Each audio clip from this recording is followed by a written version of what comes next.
Hi guys, I'm Hassa with WTI, and most people know me for wearing lipstick most of the time, and they always ask, what lipstick are you using? What lip combo do you have? How do you get super red lips that look hydrated? Well, this is the key. This is the cream lipstick from Mary Kay in the shade Really Red. I love that it's long wearing and it's enhanced with vitamin E and C, and that's why it looks so hydrating on your lips. It really feels like you're putting cream on your lips because it's so soft and smooth, and it's perfect for every occasion. It's the perfect red for daytime or for a night out.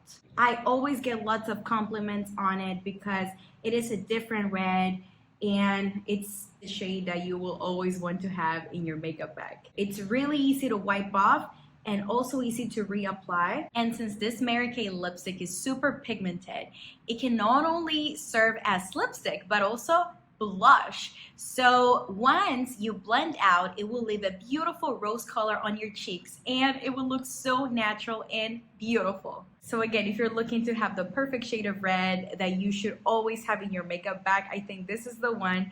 It's creamy, hydrating, moisturizing. It's just perfect. And it's no scented, so that's a plus because some people don't like it when lipstick have some scent. I don't know why. It's just okay for me, but if you don't like it, well, this is the one you should get. It's the perfect shade of red for me, and you will be complimented a lot. And that's my point of view.